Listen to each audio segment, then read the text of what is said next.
Bonjour, bienvenue sur Oumma TV. Je reçois aujourd'hui Younes El Hadi, président de l'association Kebshi Solidarity. Bonjour Younes. Bonjour Abdelkrim.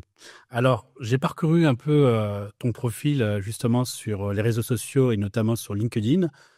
Tu es encore ingénieur de formation, si je comprends bien. C'est ça, oui, totalement. D'accord, ça c'est quelque chose, on aura le temps d'en reparler. Et en plus, tu es donc imam. Tout à fait. Je suis imam et conférencier en Île-de-France dans plusieurs mosquées où je prêche. Et je crois que ton père aussi était imam, hein. Effectivement, je suis imam, fils d'imam. D'accord, très très bien. Alors aujourd'hui, on est là pour parler de Kebshi Solidarity. Est-ce que tu peux nous présenter rapidement l'association? Alors, l'association Kebshi, elle est née d'une vocation très simple, c'était d'apporter des solutions aux musulmans vivant en Europe, leur permettant de perpétuer la tradition de notre père Ibrahim alayhi salam, à savoir celle du mouton de l'Aïd. Nous proposons deux services. Le premier, c'est celui de sacrifier au nom des personnes en Europe et de leur livrer de la viande. Nous sommes l'une des rares structures à le proposer dans plus de 60 sites sur le territoire national. Et la deuxième solution est de proposer directement aux gens qui ne veulent pas nécessairement recevoir une carcasse de mouton, de sacrifier cette carcasse en Afrique et de la donner aux plus nécessiteux dans plusieurs pays que nous avons sélectionnés. Alors, avant de parler en détail de la structure et qui est derrière cette structure, est-ce qu'on peut aujourd'hui parler de démystifier ce qu'est l'Aïd aujourd'hui? Alors effectivement, il y a beaucoup de mythes, beaucoup de fabulations autour de l'Aïd. On parlait à l'époque du mouton dans la baignoire. On parle de musulmans qui vont égorger des têtes de mouton et qui vont faire je ne sais quoi. C'est un mythe déjà, premièrement, qui est abrahamique. C'est une tradition qui date d'il y a plus de 5000 ans, qui relève du monothéisme pur, étant donné le fait qu'Ibrahim était l'un des pères du monothéisme pur. Et culturellement, dans le bassin méditerranéen, les chrétiens avaient l'agneau de Pascal, les musulmans avaient le mouton de l'Aïd. Je me souviens qu'il y a un grand expert dans la viande qui s'appelle Karim Aïch, qui est quelqu'un qui a fait ses classes dans les années 60-70, auprès des plus grands experts de la viande, qui me disait, moi, quand j'entendais les gens me parler du mouton de l'Aïd, je leur disais, mais du mouton de l'Aïd dans la baignoire, du mythe du mouton dans la baignoire, je leur disais, mais moi, j'aurais aimé ne serait-ce qu'avoir une baignoire. C'était l'époque des premières générations qui avaient immigré, qui vivaient dans les bidonvilles ou dans des situations extrêmement précaires. D'accord. Donc ça, c'est intéressant, ça remet du cadre historique. Donc on voit que ces premières générations, finalement, c'est pas quelque chose qui est pratiqué, ou si c'est de façon accessoire pour certains cas. Mais à l'heure actuelle, qu'en est-il de cette fête de l'Aïd? C'est-à-dire, est-ce qu'on peut la pratiquer légalement en France? Alors, oui et non. On peut la pratiquer, mais pas comme on veut. Et ça, c'est vrai que ça apporte beaucoup je dirais, de contraintes ou de frustration chez les musulmans qui pensent que la France est là pour les embêter et les empêcher de pratiquer leur rite. Ce n'est pas le cas. Si on revient au modèle ancien, il y avait des petites villes, des petits villages où des campagnes, les gens pouvaient sacrifier chacun dans son jardin ou dans son enclos, et ça n'apportait pas forcément de problématiques sanitaires. Le problème étant, c'est que nous avons maintenant une urbanisation, des concentrations de population, et on ne peut pas sacrifier chacun chez soi, dans sa maison, un mouton dans un bâtiment de 15 étages. C'est pas possible. Sinon, on va bloquer les canalisations et on va apporter des maladies qui peuvent être extrêmement graves. Et d'ailleurs, même au Maroc, en Algérie, à la municipalité de Casablanca ou d'Alger, ont soulevé ces problématiques depuis les précédentes années, d'autant plus que maintenant, il y a une évolution socioculturelle des musulmans, et cette évolution, elle amène même les nouvelles générations qui sacrifient à ne pas consommer toute la bête. Avant, le mouton, des pattes jusqu'à la peau, tout était recyclé, utilisé. On l'utilisait entre guillemets, à toutes les sauces. Je me souviens, moi, une fois, j'ai fait l'Aïd au Maroc à la campagne. Et le lendemain de l'Aïd, je me lève, donc il y avait la tête de mouton pour le petit déjeuner. Je vous avoue que j'étais pas forcément fan et je vois comme des œufs brouillés. Je me dis, bon, bah, ils ont fait des œufs, ils sont gentils, ils ont fait une omelette. Je mange un petit peu et je me rends compte que c'est quand même très, très fort pour des œufs brouillés. En fait, c'était la cervelle. C'est pour vous dire que vraiment tout est exploité dans les jours qui suivent avec un protocole, un processus, je dirais, culturel où déjà on va consommer les premières parties les plus périssables, c'est-à-dire ce qu'il y a dans les entrailles, et puis petit à petit on va le faire. Maintenant, c'est plus le cas. À Casablanca, ils ont trouvé des montagnes de sacs plastiques avec les abats dedans que les gens jetaient. Et ça amène de véritables risques sanitaires. Et en Europe, on a une réglementation qui existe depuis plusieurs années, qui est là justement pour éviter ces risques sanitaires. Et d'ailleurs, ça c'est une information que les musulmans ne savent pas, il y a un assouplissement de cette régulation pour permettre aux musulmans justement de pratiquer leur rite. Donc l'Aïd, en France, faire le sacrifice, c'est légal. C'est légal et c'est même simplifié pour les musulmans. Je te donne un petit exemple. On peut se tutoyer. On va se tutoyer. On va se tutoyer. Je te donne un petit exemple très simple. Normalement, en Europe, enfin même dans le monde occidental, et ça se répand même dans le monde entier, quand tu sacrifies un animal, une bête, tu dois la laisser se reposer, refroidir, la bête en question, pendant 7 heures, ou pratiquer ce qu'on appelle le ressuage pour enlever tout ce qui va être comme humidité, pour lui éviter de pourrir. D'accord ? Sinon, tu n'as pas le droit de la toucher, de la transporter. Et il faut que le vétérinaire valide ensuite la carcasse, les abats, etc., pour ensuite pouvoir les transporter, puis les commercialiser. Pour l'Aïd, la France fait des dérogations et elle permet aux musulmans de venir récupérer directement leur agneau s'il y a eu un abattage sur place. C'est ce qui a permis à beaucoup de mosquées, notamment la mosquée de Moreno à Saint-Étienne, de mettre en place un abattoir temporaire qui fonctionne pendant 4 jours et où les gens peuvent sacrifier directement et recevoir leur carcasse chaude. Ça, c'est une aberration légale, c'est interdit. Mais l'État facilite justement aux musulmans. Ça, c'est le premier point. Le deuxième, toute personne en France a le droit de sacrifier. Elle a le droit même d'égorger selon le rite musulman. Ce que la France, elle demande, c'est ça qui est complètement fou, c'est qu'on critique des choses qui sont chez nous. La France, elle va demander, la réglementation demande à ce que celui qui sacrifie soit suffisamment compétent pour garantir une chose principale, la RPA, le respect de la protection animale. Et c'est exactement ce que nous a dit notre prophète et messager bien-aimé il y a 1400 ans, que la paix et la bénédiction soient sur lui, lorsqu'il nous disait, lorsque vous sacrifiez, aiguisez bien la lame, passez une seule coup, ne faites pas souffrir la bête, ne sacrifiez pas une bête devant l'autre, afin de ne pas la stresser, ne pas la faire souffrir. Et ça, la RPA, c'est des formations qui peuvent être données. Et typiquement, si nous, les musulmans, s'organisent dans une mosquée, par exemple, on prend un expert dans ce domaine, on lui demande de venir un jour après le Jumu'ah, de former les gens, Alors, le Jumu'ah, pardon, pour ceux qui ne connaissent pas la langue arabe. Après le prêche du vendredi, ou même venir un samedi donner une conférence, former tout le monde, s'assurer par la suite d'une évaluation pour être sûr que tout le monde a bien les compétences acquises, et toutes ces personnes sont capables d'égorger elles-mêmes. C'est-à-dire que même, on pourrait réfléchir à un modèle où chaque mosquée développe son abattoir temporaire. Et c'est même notre vision chez nous, chez Kepchi.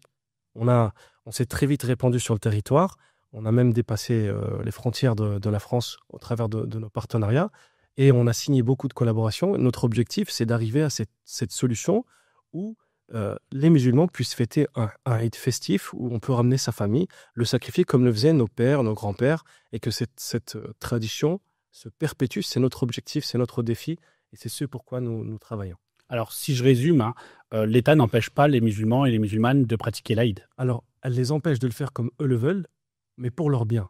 C'est-à-dire ? Nous, souvent, les musulmans, on a tendance à demander nos droits, à réclamer des choses sans prendre en considération une notion qui est très importante, qui est l'intérêt général. Et qui est même une notion qui existe dans le droit musulman, ce qu'on appelle al-maslaha al-amma. L'intérêt général, c'est le fait de faire quelque chose qui me donne le droit de vivre paisiblement et épanoui, tout en respectant l'autre, et tout en me respectant moi-même. Par exemple, je veux une mosquée, je milite pour une mosquée, mais le jour où je l'ai, je ne vais pas me garer n'importe où pour bloquer les voisins, pour déranger le voisinage. Je ne vais pas rester jusqu'à 1h du matin à discuter devant la mosquée, à crier ou à déranger les gens. Ce n'est pas parce qu'on m'a donné ce droit que je peux me permettre tout ce que je veux. Et c'est la même chose pour l'Aïd. On ne peut pas le faire comme nous on veut, mais si nous, on prend en considération ces notions d'intérêt général, on va démontrer qu'on respecte le bien-être animal, on respecte les normes sanitaires, on garantit qu'on va consommer de la viande qui est bonne pour nos enfants, eh bien, l'État français n'a aucun intérêt à bloquer. Bien au contraire, il facilitera. Et nous l'avons vu nous-mêmes au travers de notre expérience. Alors concrètement, que propose Kepchi ? Concrètement, nous, on va sacrifier des agneaux qui ont plus de 6 mois dans des abattoirs conformes, agréés. On va respecter tout le protocole, le respect de la chaîne du froid, le respect des normes alimentaires, des normes d'hygiène. D'ailleurs, justement, pour arriver à ce travail-là, j'ai fait une analyse de toute la réglementation européenne au niveau du transport, de l'abattage, de la conservation de la viande, etc. Et j'étais extrêmement étonné. Moi qui ai eu je dirais un background islamique et qui étudiait les sciences islamiques aussi, de la concomitance ou de la juxtaposition des deux. C'est-à-dire qu'en fait, ce que demande l'Europe, c'est ni plus ni moins que ce que nous demande notre prophète, sallallahu alayhi wa sallam. Euh, En Europe, il est interdit d'attacher, par exemple, un bœuf, vous savez, avec des agneaux pour le tirer, parce que ça peut lui faire mal. Il est interdit dans le transport d'éloigner un veau de sa mère, parce que ça crée un stress chez lui. Donc là, on parle de la maltraitance animale, justement, qui est reprochée à l'abattage rituel. Totalement. D'accord. Qui existe chez nous, enfin, le fait d'être soucieux de l'animal existe chez nous. D'ailleurs, même nous, en islam, Allah il ne parle pas de halal. Souvent, Allah il parle de halalan tayyiba, un halal qui est pur. C'est-à-dire un halal qui doit être... le but du halal, c'est pas uniquement le moment où j'ai sacrifié, c'est bon, j'ai dit Bismillah Allahu Akbar et c'est bon, j'ai passé le couteau. Non, il faut que je m'assure avant, au préalable, que la bête, elle a bien été traitée, qu'on l'a respectée, qu'elle n'a pas subi de stress, de choc. Et pourquoi? Parce que je dois respecter cette créature de Dieu que Dieu m'a mis entre mes mains et je dois l'honorer au travers de mon rituel. Alors, chez Kepchi, est-ce que vous pouvez justement, vous êtes rentré dans le vif du sujet, quelles sont les règles d'abattage? Vous venez d'en préciser une, il en existe d'autres. Comment vous vous assurez justement que toutes ces règles soient respectées? Alors, la première des choses, on va garantir que les agneaux, ils ont l'âge légal islamique. Il y a une divergence entre les savants musulmans. Normalement, l'âge, il faut qu'ils aient passé une année révolue. Toutefois, il y a des permissions en islam qui permettent jusqu'à 6 mois. Et nous, on est parti sur cet avis-là. Pourquoi? Parce qu'un an, c'est très difficile en termes de coûts, en termes également de recherche d'agneaux à ce niveau-là, et en termes même de goût. Là, vous savez, le mouton, plus il grandit, plus sa viande, elle devient un peu dure, raide et difficilement consommable. Et donc, du coup, on va garantir l'âge, on va garantir le site, on va s'assurer que le site sur lequel on abat respecte les normes d'hygiène. On a également aussi des contrôleurs qui vont venir s'assurer que l'abattage est bien fait après la prière de l'Aïd. C'est ce qui fait également qu'on n'est pas capable de livrer le jour du Eid en lui-même. Il y a beaucoup de magasins, de bouchers, le jour du Eid, tu fais une prière, tu viens récupérer ton agneau. C'est physiquement, techniquement impossible de l'avoir le jour du Eid, à part s'il a été abattu devant vous. Combien de jours, justement, le fidèle peut... Est-ce qu'il y a des règles au niveau des jours de récupérer le mouton? On peut le récupérer quand on veut. Mais par contre, le sacrifice, le prophète sallam dans le hadith rapporté par Muslim, il le faisait après Salat al-Eid et il le faisait les 3 jours de Tashriq, c'est-à-dire pendant 4 jours. Et il y a certaines écoles qui disent qu'on n'a pas 4 jours, mais 3 jours. Mais techniquement, l'abattage peut être fait durant cette période. Après, je peux le récupérer quand je souhaite. Et nous, on livre le lendemain de l'Aïd, en général, le temps qu'on fasse qu'on s'assure que la bête elle a bien suivi le ressuage, qu'elle a bien été au frais, que le vétérinaire y passe pour valider les bêtes, qu'on puisse la transporter dans les bonnes conditions, qu'on fasse le conditionnement. Ça, malheureusement, ça nous prend un temps qui est incompressible et qui fait que nous livrons le lendemain de l'Aïd. Alors, il y a des dizaines d'associations qui font la même chose que vous, j'allais dire. Qu'est-ce qui vous différencie sur le marché? Alors, effectivement, il y a de plus en plus d'acteurs et c'est une bonne chose. Ça prouve que, alhamdoulilah, il y a une demande de la part de la communauté qui propose des solutions pour l'Aïd. Nous, Kepchi, nous sommes la seule association qui propose les 2 services, à savoir la livraison et le sacrifice par procuration en Afrique. Et la différence que nous avons, elle se constitue sur plusieurs éléments. Les 2 principaux, le premier, c'est que nous sommes bâtis sur le modèle du Waqf. Le Waqf, c'est une société à but non lucratif. C'est-à-dire que nous avons un fonctionnement normal comme une entreprise, sauf que tous les fondateurs, tous les membres du conseil d'administration et du bureau sont bénévoles. Nous ne cherchons pas de gratification derrière, nous ne cherchons pas d'enrichissement personnel. Après, nous avons des salariés, on paye des frais, des camions, du personnel, etc. Et tout. Donc vous, en tant que fondateur, vous n'êtes pas salarié, Je n'ai pas de salaire. Je n'ai pas pris un seul centime de ces opérations et j'espère ne jamais en prendre. Combien de bénévoles chez Kepchi? Les bénévoles, on a une concentration sur les périodes justement événementielles comme le Ramadan et l'Aïd. On arrive à plus d'une 50aine. Et les salariés, c'est souvent assez régulier sur l'année. On est sur quelques dizaines. D'accord. Qu'est-ce qui peut garantir justement parfois des dérives de ce type d'organisation sur les dérives? Comment le donateur peut être assuré que son don va bien? Alors, vous savez, même nous, on a des problématiques. Nous, chez Kepchi, on n'a pas pour vocation de dire qu'on est les meilleurs et que tout est parfait chez nous. Non, on rencontre des problématiques terrain, on rencontre des problématiques contractuelles, personnelles, logistiques, etc. Et tant que je dirais tous les acteurs font preuve d'une bonne volonté et travaillent au service de la communauté, alhamdoulilah, on est dans le bien. Tant qu'il n'y a pas une volonté d'enrichissement personnel ou d'accaparement du marché à titre, je dirais, égoïste, d'accord ? Et des dérives, typiquement, il y en a certaines où on sait qu'il y a des personnes qui se font passer pour des associations alors qu'il y a une volonté lucrative derrière. On sait qu'il y a des personnes qui qui jouent avec certaines règles religieuses. Mais là, le problème étant, c'est que je ne peux pas en parler parce qu'on ne peut pas y juger parti. C'est très souvent, quand vous êtes dans un secteur d'activité, il est très facile de critiquer, je dirais, les autres acteurs, alors que soi-même, on a beaucoup de choses à améliorer. Nous-mêmes, comme je vous dis, on rencontre beaucoup de problématiques d'un point de vue logistique, d'un point de vue opérationnel sur beaucoup d'éléments. Et l'objectif, c'est d'être dans l'amélioration continue et d'arriver vers cette vision qui est la nôtre, de proposer dans toutes les villes de France, aux mosquées, aux musulmans, de fêter fièrement leur Eid avec un abattoir temporaire financé par les musulmans. Mais ça demande beaucoup de liquidité et nous n'y sommes pas encore. On espère y arriver, Inch'Allah. D'accord, très bien. Merci. Et aujourd'hui, en termes d'années d'expérience, combien vous en êtes aujourd'hui? C'est notre 7e année sur l'Aïd. 7e année.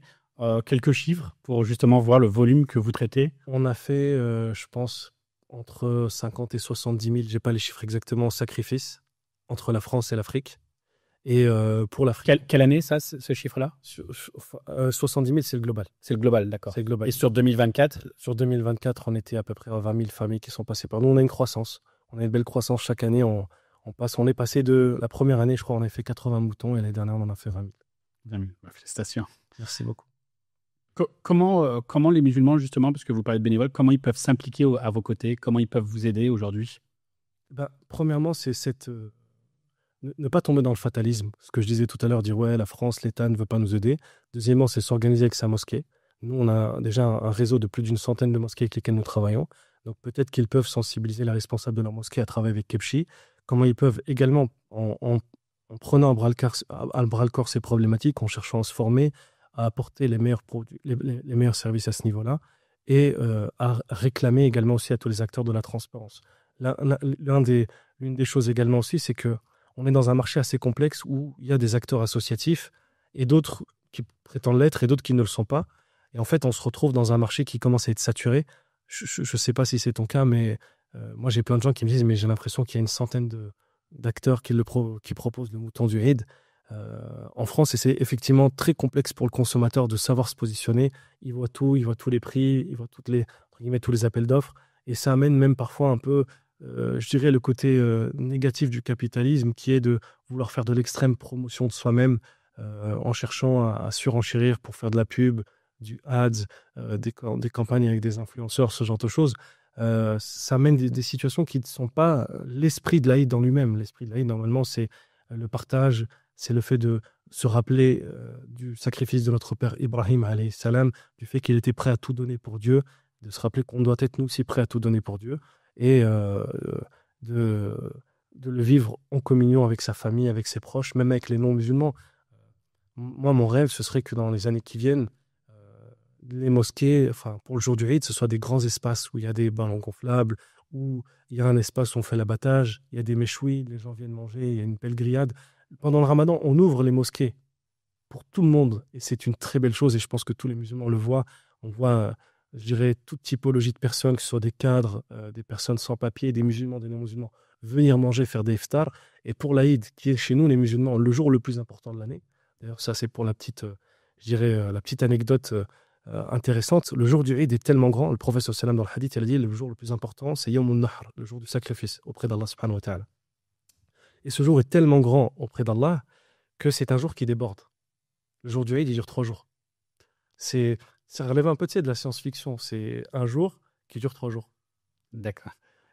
Et les musulmans ont 3 jours pour célébrer, aller visiter la famille, partager justement le sacrifice qui a été fait avec leurs proches ou même leurs voisins. Totalement. 3 jours pour manger, pour boire, pour partager, pour se réconcilier. C'est également aussi le moment aussi pour les familles dans lesquelles il y a des problématiques, où les frères ne se parlent plus, où il y a des tensions intergénérationnelles. C'est le moment où il faut enterrer la hache de guerre, se rappeler que nous sommes éphémères, que la terre n'est pas notre maison éternelle et que nous serons questionnés, et se rappeler que Ibrahim était prêt à donner son fils pour Dieu. Alors moi, qui est mon frère ou ma sœur ou mon fils ou mon cousin ou mon voisin qui m'a causé du tort en 1884 ou avec qui je me suis disputé il y a 6 mois, c'est le moment où il faut revenir à tout le monde. Et c'est vraiment l'esprit, l'essence de ce Eid-là. Normalement, c'est ce qui est voulu derrière. D'accord. Donc c'est à la fois un moment de partage, aussi de pardon, de fraternité justement avec ses proches et ses voisins justement, et cette bienveillance au quotidien que les musulmans doivent avoir. Tu l'as évoqué, que ce soit dans le cadre de la mosquée, dans l'entourage de la mosquée, et Totalement. encore plus le jour de l'Aïd al-Kibér. Complètement. Ça, c'est même une des problématiques qu'on a, nous les musulmans, en Europe. C'est que, est-ce que, est-ce que tu connais un ancien qui connaissait pas le nom de son voisin? Là, maintenant, tu as des musulmans, il habite dans son immeuble au 4e étage et il dit juste bonjour à son voisin. Il sait pas comment il s'appelle, qu'est-ce qu'il a, comment il vit, est-ce qu'il a des problèmes ou autres. Et j'ai même entendu parfois, tu sais, il y avait une tradition aussi qui commence à se perdre malheureusement, c'était celle de partager des gâteaux pour l'Aïd, ce genre de choses. Tu as des musulmans qui disent, bah non, moi je veux plus partager des gâteaux au bureau, eux ils me donnent rien à Noël. Mais non, faut pas du tout avoir cet état d'esprit. Notre prophète sallam, il était généreux même avec l'avare. Euh, Au contraire, donne-lui, montre-lui, parle-lui. Ton voisin, je sais pas, si tu as pris un agneau, offre-lui des côtelettes, fais une grillade, amène-lui un truc. Tu vas voir que tu vas le toucher, tu vas voir que tu vas briser une barrière. Peut-être que lui-même, il souffre de problèmes et que tu vas peut-être lui apporter une aide, ou peut-être que toi-même, tu vas être dans une situation problématique et il sera à ton aide. Et c'est peut-être, et je pense que l'aide aussi, je ne sais pas si vous vous souvenez, il y a une vidéo moi qui m'avait extrêmement plu, mais énormément marqué. C'était celle d'un responsable associatif qui était parti le jour du Eid dans une maison de retraite partager des gâteaux.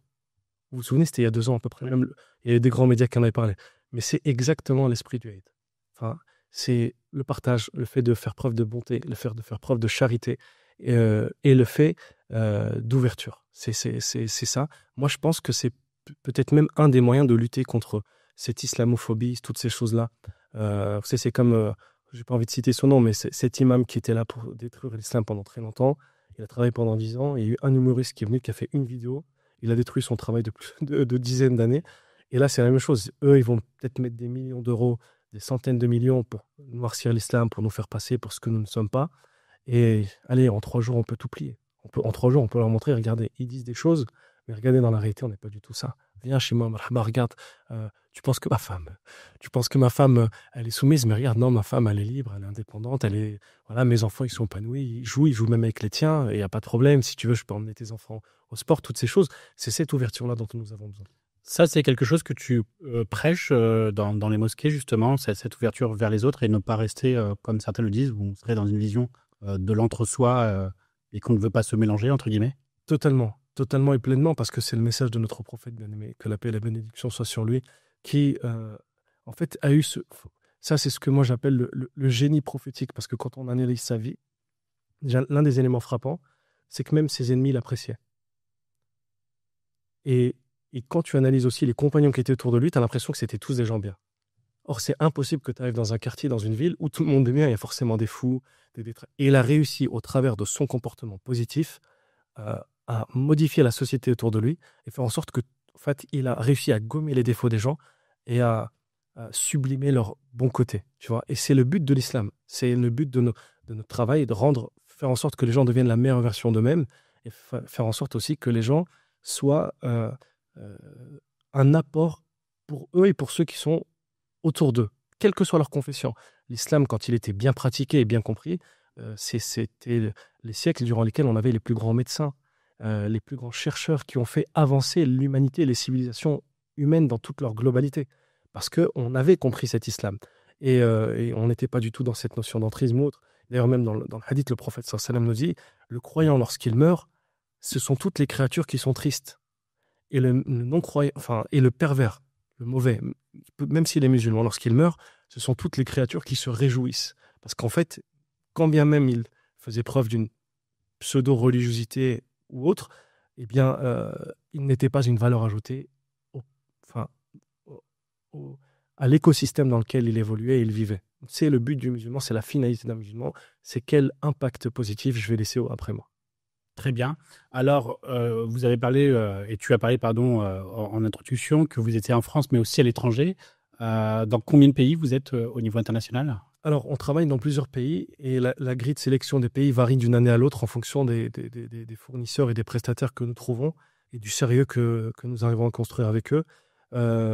Mais toutefois, il y a un pays dans lequel on est implémenté et on ne bougera pas, c'est Madagascar. Pourquoi? Parce que Madagascar, c'est l'un des premiers pays dans lequel nous avons travaillé. Et c'est un pays qui, avant qu'on travaille dedans, il n'était pas très connu. Pourtant, je crois qu'il est 8e pays le plus pauvre au monde. Et on avait fait l'Aïd. quelques mois après, on a des messages des équipes sur place qui nous disent que dans certaines villes dans lesquelles on avait distribué de la viande, il y a des enfants qui sont morts de soif parce qu'il y avait des extrêmes famines et sécheresse. Et là, on a fait quoi? On a envoyé des mails à ceux aux donateurs pour l'Aïd pour leur dire est-ce que ça vous intéresserait de creuser des puits. Et je crois qu'en l'espace de peut-être 72 heures, on a eu plus de 150 demandes de construction de puits, des orphelins et tout. Et là, de notre côté également, c'est ouvert le volet humanitaire chez Kepchi. On plante des arbres fruitiers, on propose aux gens de creuser des puits, on s'occupe de certains orphelins, mais pareil, c'est un nombre limité pour être sûr de s'en occuper, parce que le but, c'est pas de faire de la volumétrie, mais c'est vraiment de s'assurer de la qualité, puisque quand les gens nous donnent leur argent, c'est une amana, on en est responsable à la fois devant eux et puis devant Dieu. Donc, on s'est mis aussi à faire de l'humanitaire. Sur place, ce sont des bénévoles avec qui vous travaillez, des partenaires. Comment vous choisissez justement vos équipes? Comment vous construisez votre modèle? Notre modèle, il dépend des pays, il est variable. Mais sur Madagascar en particulier? Sur Madagascar, c'est principalement des prestataires que nous payons pour être sûr d'avoir, entre guillemets, une qualité de service, pour être sûr d'avoir un travail qui est fait. Et puis petit à petit, nous sommes en train d'évoluer sur ce schéma-là pour monter le niveau de compétence et d'exigence. Typiquement, c'est une chose dont nous sommes fiers chez Kepchi. Nous sommes l'association française qui a le plus d'avis positifs sur Google, tout secteur d'association confondu. Même le Secours populaire, la Croix-Rouge, etc., n'ont pas autant d'avis positifs. Pourquoi? Parce qu'on s'est fait une promesse, c'est que chaque don, il y a une preuve qui est envoyée au donateur. Même si vous donnez 1 euro pour un arbre fruitier qui coûte 20 euros, ou pour une ruche, ou pour un orphelin, vous avez systématiquement les preuves de à quoi a servi votre argent. Et ça a énormément rassuré les donateurs. Dans un climat qui commençait un peu à rentrer dans une forme de méfiance, on a réussi à briser cette chose-là. Et les retours des donateurs, ils sont à la hauteur un petit peu de l'exigence qu'on s'est donnée. Et dans cette transparence-là, on veut aller encore même plus loin. Là, on a commencé à rentrer de la géolocalisation également, même quand vous creusez un puits, et d'arriver encore plus vers cette forme d'excellence qui fait normalement l'essence de ce que nous sommes en tant que musulmans. D'accord. Vous avez des chiffres sur la pauvreté, justement, en parlant de Madagascar? Alors, Madagascar, les chiffres, je les ai plus en tête. Je sais qu'il y a eu des périodes de sécheresse, il y a eu des millions de personnes qui ont été en difficulté. Toutefois, moi, ce que je peux vous dire, c'est que dans les villages où on distribue de la viande, il y a des gens qui mangent la viande 1 fois par an, quand nous la distribuons. Il y a des gens qui marchent pendant 2 jours parce qu'ils savent que dans le village où nous sommes, il va y avoir de la viande qui est distribuée. Nous avons même eu à faire face, quand je vous disais qu'on était dans l'amélioration continue, les premières années où on commençait à avoir de la volumétrie, on avait des émeutes. Parce qu'il y avait des gens qui pensaient ne pas avoir leur part de viande, donc ils se bousculaient, ils se battaient, et on a été obligé de faire appel à des forces de l'ordre, des gendarmes, qui permettent d'assurer une distribution en bonne et due forme. Donc, et ça, souvent, on ne le met pas en avant, que ce soit sur notre site web, etc. Et tout. Pourquoi? Parce qu'on reste convaincu que la dignité humaine ne doit pas être une raison qui pousse le donateur à donner. D'accord? Il faut que le donateur il donne de lui-même, et c'est à lui de chercher, c'est à lui de s'instruire sur ce qui se passe dans le monde pour trouver des solutions pour aider ceux qui sont dans le monde. D'accord. Comment sont sélectionnées ces personnes, justement, pour vérifier qu'il n'y a pas d'abus? Alors, en fait, nous, c'est pas compliqué. On a un système où on commence par une petite quantité que l'on donne à ces prestataires-là. Et ces prestataires avec lesquels nous travaillons, petit à petit, en fonction de la confiance qu'on établit au fil des années, on augmente ces quantités ou alors on les réduit si jamais on voit qu'il y a eu des fautes, des écarts. Et quand il y a des défauts inacceptables, eh bien, nous arrêtons tout simplement la relation avec eux et nous faisons toujours en sorte d'avoir des solutions de secours. Comme ça, si jamais, entre guillemets, dans un pays, on a même un cas de force majeure, ça nous est arrivé. Pour vous dire, il y a une année en Tanzanie, on a un bénévole à nous qu'on envoie sur place qui trouve un éleveur qui achète un cheptel. Et je reçois le lendemain du Eid à 6 h du matin un appel en panique. La personne me dit le fournisseur m'a jeté mon argent à la figure, il ne veut plus nous vendre. Pourquoi? Parce qu'en fait, il y avait une association du Moyen-Orient qui était venue, qui a mis beaucoup plus de moyens et lui, il allait les vendre beaucoup plus cher. Et il a préféré leur les vendre plutôt que nous. Et on s'est retrouvé, Mski s'est retrouvé à prendre un sac avec de l'argent et à partir tout seul dans des petits villages, chercher les familles, etc. et tout, pour assurer vraiment cette complétion. Donc, on vit des problématiques terrain qui nous apportent, je dirais, du challenge sur cette période-là, mais qui fait que, alhamdoulilah, petit à petit, on s'améliore et on s'expertise dans le domaine. Il reste quelques jours avant la fameuse fête de l'Aïd. Est-ce que c'est encore possible aujourd'hui d'acheter son mouton? Alors oui, mais il ne faut pas traîner. Souvent dans l'événementiel, les gens attendent la dernière minute pour commander leurs produits. Nous, par exemple, sur les 24 heures avant l'Aïd, on est aux alentours de 30 à 40% de commandes. Le site, il explose et parfois, on a des quantités limitées, ça génère de la frustration. Donc, très souvent, ce qu'on fait, c'est que parfois, on envoie vers des, je dirais pas des concurrents, parce qu'on est des musulmans, donc vers des partenaires, type Allo Mouton ou autre, chez qui, par exemple, on va dire, écoutez, on n'a plus d'agneau, allez chez Allo Mouton, ils en ont encore, ou chez tel ou tel autre, s'ils en ont. Mais on n'est pas dans cette vision de se renfermer sur soi-même et de prendre. Mais effectivement, le plus tôt est le mieux, même pour une question de tranquillité, même pour nous.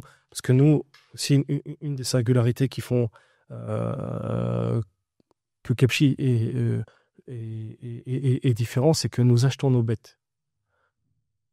Et donc, du coup, nous sommes obligés d'anticiper des quantités. Et parfois, on a des invendus. On a des moutons entre guillemets, qui nous restent sur les pattes. Et parfois, on a du stock. On est entre guillemets en rupture de stock. Donc, plus on s'y prend tôt, plus ça nous aide. Et donc, voilà, je ne peux que recommander aux gens de ne pas attendre la dernière minute pour passer un raid tranquille et apaisé. D'accord. Alors, si j'ai la possibilité, et on le voit dans certains pays, on va dire occidentaux, de manger de la viande de façon régulière, je peux aussi, là c'est l'imam que j'interroge, l'offrir à quelqu'un? Alors, ça c'est quelque chose avec lequel moi je suis pas à l'aise. Pourquoi? Parce que on rentre dans la facilité. Et on rentre dans, en fait, ouais, je vais pas me casser la tête, j'ai de la viande tous les jours. Vas-y, je vais donner celui qui a la capacité d'acheter un agneau, de le sacrifier en respectant les règles, qu'il le fasse. En fait, ce jour doit rester différent des autres jours. Le but, c'est pas d'acheter chez le boucher. J'ai rien contre les bouchers, mais c'est pas d'acheter de la viande ou de faire, entre guillemets, simplement un petit repas. Non, il faut qu'il y ait une forme de folklore, il faut qu'il y ait un peu de difficulté. Nous-mêmes, chez Kepchi, on s'était posé la question, pour les agneaux que l'on distribue, est-ce qu'on fait la découpe et on met proprement et tout? On a refusé. Pourquoi? Parce qu'on s'est dit, déjà, on fait le sacrifice, on coupe, on fait le dépeçage, on fait tout ce qu'il faut et tout. Alors, si on lui donne tout découpé dans des petits sacs et tout, en fait, il va juste venir mettre dans son congélateur et donner quelques...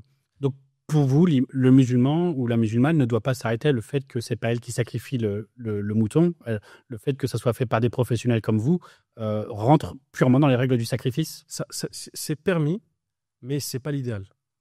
Dans l'idéal, en France aujourd'hui, puisqu'on n'a pas le droit de le faire soi-même, en France, on va dire où c'est difficilement.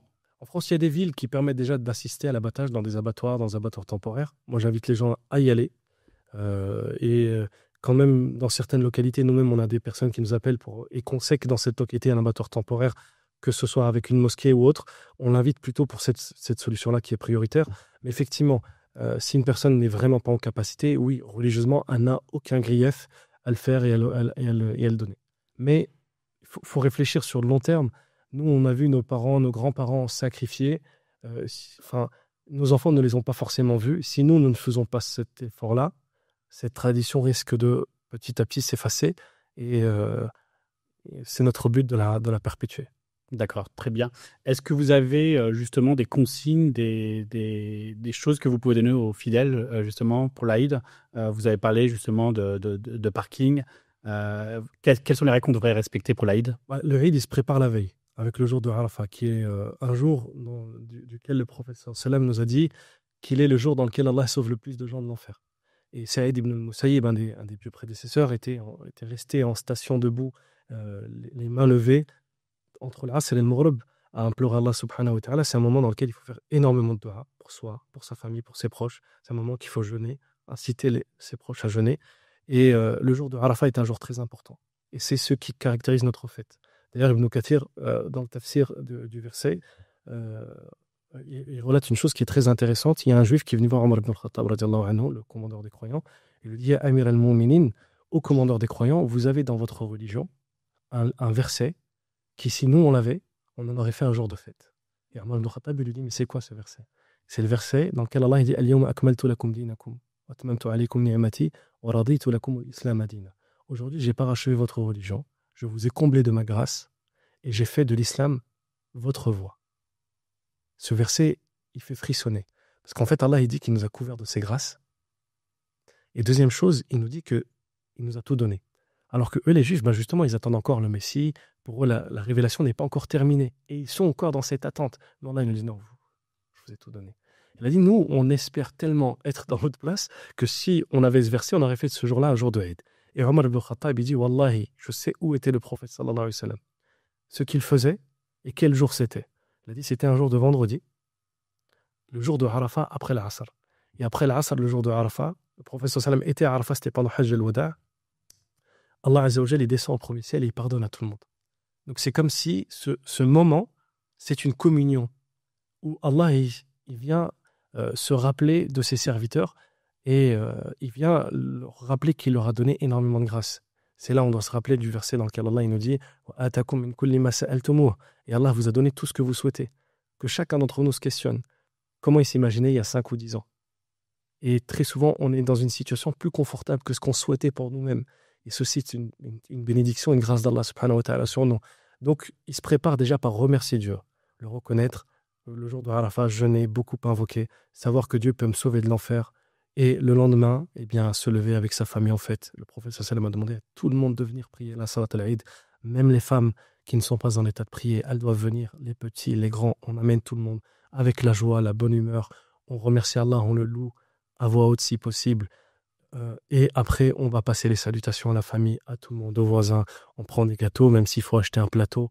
Et on le coupe en 4, on donne aux 4 voisins autour, aux 8, etc. Et tout. On va mettre de la joie dans ces cœurs-là.